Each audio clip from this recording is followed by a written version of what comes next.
Oh, Happy Gilmore 2, man, has just hit Netflix. You know I had to watch it. I was looking forward to checking out this film, and this is a film. Right off the bat, let me just say that the first Happy Gilmore movie is one of my all-time most favorite Adam Sandler movies ever.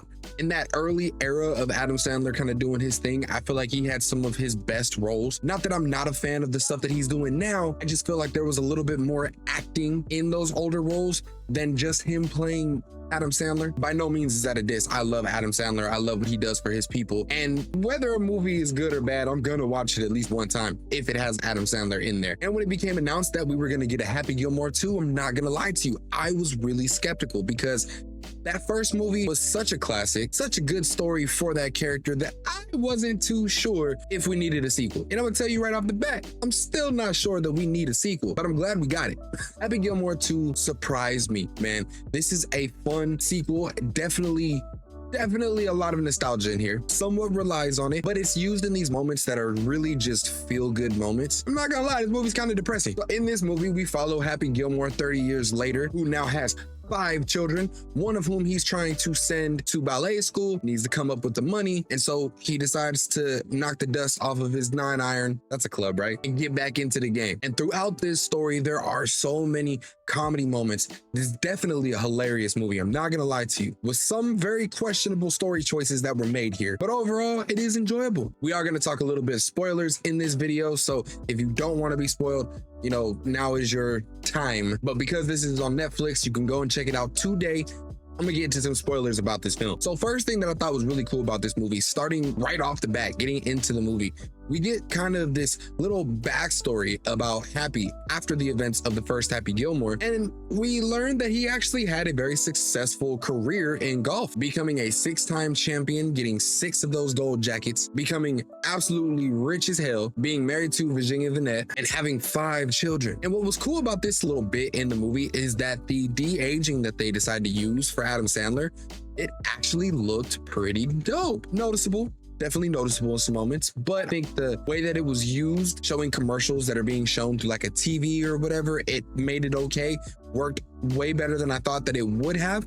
I did not see them going a de-age route in this movie, but they tackled it well. As the movie goes on, you kind of relearn some of these characters, a lot of familiar faces. And then towards the end of that little bit, we start to learn about what has happened to Happy. He's fallen off, he's drinking, sulking in sorrow because, spoiler, the last time I'm gonna say it, spoiler, they killed off Virginia Vinette, his wife, girlfriend, love interest from the first movie. Bro, they killed her off. This was one that I did not know how to feel. This is one of those questionable story moments that I was telling you about. I didn't know how to feel about this, man, because it kind of felt unnecessary. I really liked that character. I really wanted to see that dynamic. But as you get into it, I mean, you kind of realize that, well, they needed a reason to bring Happy back to the bottom, right? And so we find out that it was actually Happy who hit a long ball and it killed his wife. And that's what I mean. From that moment, that movie, it gets kind of depressing sometimes. Another thing on that too is like Happy does not feel so much like Happy from the first one. Now, the argument could be made that he is older now. This is 30 years later.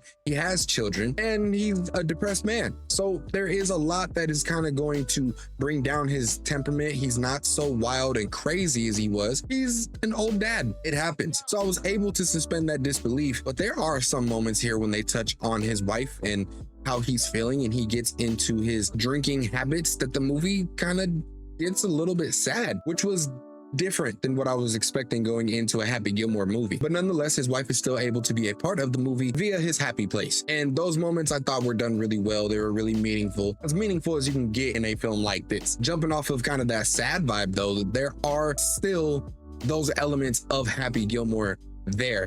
And the way that they are done, the way that they are attacked and executed, I think was done perfectly. He has crazy ass children who are just as violent, if not worse than he was at that age. And even though this movie is a bit dialed back in language and aggression as compared to the original, the moments where old Happy Gilmore peeks through really does shine. He still has that violent scream at you and punch you tendency. He's still wild, loves to have fun. And when those moments do come, they're enjoyable. I liked seeing Adam Sandler put on that Bruins jersey again. Another positive for this movie too was Shooter McGavin. The angle that they decided to take Shooter is interesting. They kind of make him a lunatic, crazy, obsessed about Happy Gilmore type of person. He spent 30 years in the psych ward, but it's actually, I won't really spoil too much what happens with him, but it is a really nice moment and a really nice kind of arc that him and Happy get together. They end up being the older generation who is fighting the younger one. And I think that that angle was pretty cool. The main story of the film revolving more so around this